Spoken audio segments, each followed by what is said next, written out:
चौथी क्लास में कक्षा 10 आरबीएससी बोर्ड से संबंधित आलेखीय विधि द्वारा समीकरण का हल ज्ञात करना सीखेंगे। यूनिट है आपकी 4.1 और सवाल नंबर है 2, दूसरे का चौथा।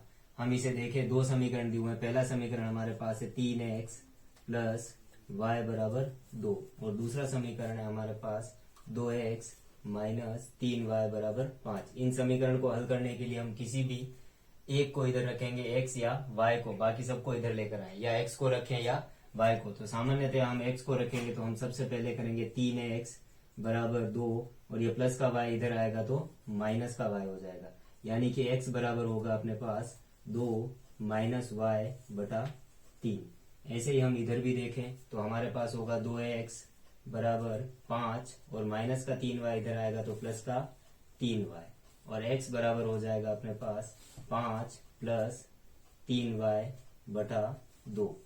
यहाँ हम दो सारणियां बनाएंगे, इन सारणियों की सहायता से ही हम ग्राफ बनाएंगे।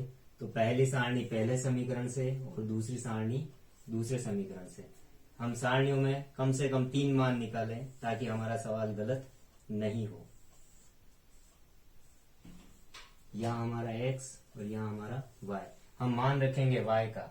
अगर मैं रखता हूं 0, हम चेक करते हुए चले, अगर मैं 0 रखता हूं तो 2 माइनस 0 यानी कि हमारे पास होगा 2 बटा 3, यानी कि एक परफेक्ट नंबर हमें नहीं मिलता है। हम यहाँ पर क्या रखें तो हमें रखना होगा 5। अगर मैं y का मान 5 रखता हूं तो ये होता है माइनस का 5 और माइनस के 5 में से ये प्लस के 2 घटाने पर हो जाते हैं माइनस के 3। माइनस के 3 में 3 का भाग देंगे तो हमें मिलेगा माइनस का 1। अब यहां से हम डायरेक्ट चल सकते हैं कि हमारे पास नीचे कितना लिखा हुआ, या तो इसको घटाएं या इसको जोड़ें। तो मैं इसको जोड़ूं, 5 में 3 जोड़ दूं, मैं लिख दूं 8 और फिर 5 में से 3 घटा दूं और लिख दूं 2।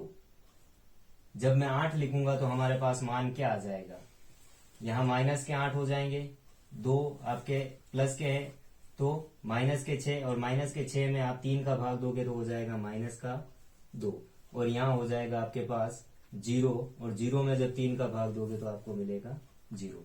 यहाँ पहली सारणी कंप्लीट हुई। अब हम दूसरी सारणी देखें तो हमारे पास है x बराबर 5 प्लस 3y बटा 2। हमें मान रखना है y का, ये x और ये y। यहाँ मैं y बराबर अगर 1 रखूं, y बराबर 1 रखूं तो यहाँ हो जाएगा 3 और 5 उसमें जुड़ जाएंगे यानी कि 8। 8 में 2 का भाग दूंगा तो हमारे पास आ जाएंगे 4। अब नीचे 2 है तो यहाँ हो जाएगा 1 प्लस 2 3, 3 प्लस 2 5।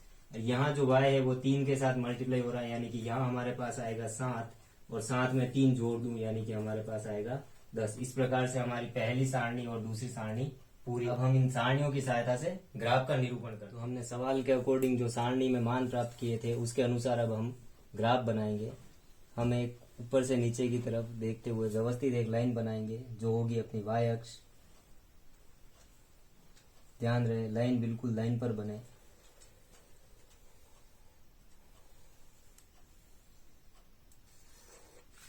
यहाँ हो जाएगा आपका y और यहाँ हम लिखेंगे y डैश। इसी प्रकार से एक लाइन इधर बनाएंगे, वो हमारे पास x अक्ष होगा।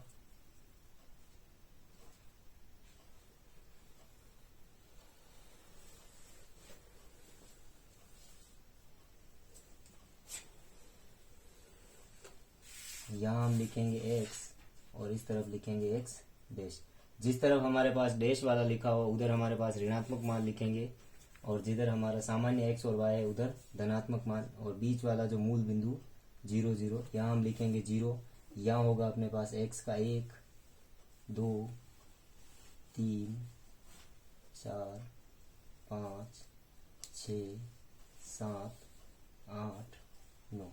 इस तरफ हम चलेंगे माइनस में यानी कि माइनस का 1 माइनस का 2 माइनस का 3 माइनस का 4 माइनस का 5 माइनस का 6 माइनस का 7 माइनस का 8।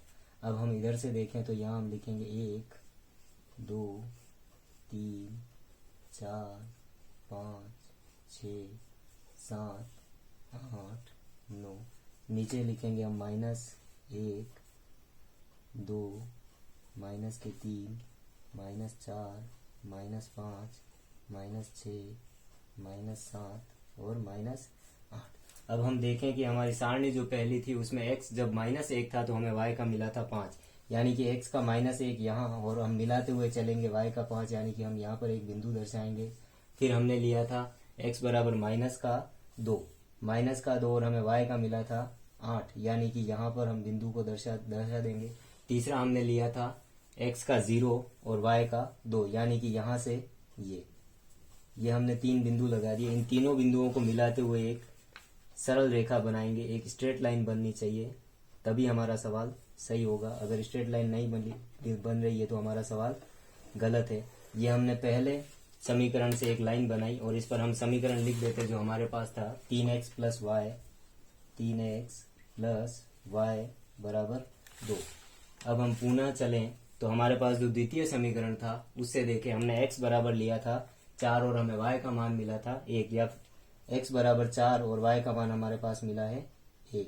दूसरा बिंदु देखें हम, x बराबर 7 और y का मान 3, x बराबर 7 और y का मान 3 हमें यहाँ मिलता है। और तीसरा बिंदु हम देखें तो x बराबर 10, यानी कि 10 हमारे पास यहाँ है, x बराबर 10 और y का मान 5, यानी कि ये आपका 10 और यहाँ हो गया 5। अब यहाँ से देखते हुए हम एक स्ट्रेट लाइन बनाएंगे तीनों बिंदुओं को मिलाते हुए।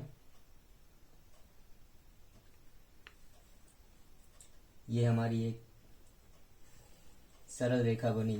ये दोनों रेखाएं जिस बिंदु पर काटती है वो हमारे उत्तर होंगे, x और y के मान होंगे, यानी कि हम यहाँ पहले समीकरण नंबर 2 लिख दें जिससे हमने ये लाइन बनाई है, वो था अपना 2x माइनस 3y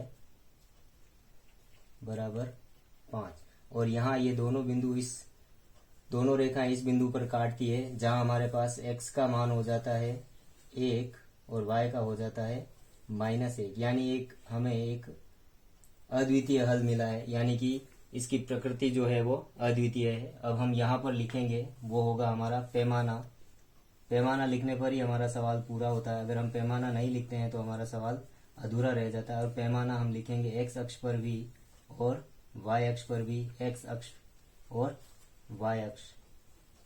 x अक्ष पर पैमाना हमारा 1 सेंटीमीटर बराबर 1 इकाई हमने लिया था, तो 1 सेंटीमीटर बराबर 1 इकाई, और y बराबर भी हमारे पास यही था, हमने लिया था 1 सेंटीमीटर बराबर 1 इकाई। इस प्रकार से अगर हम सवाल को सही ढंग से करते हैं तो हमारे 6 में से 6 नंबर पूरे प्राप्त होते हैं।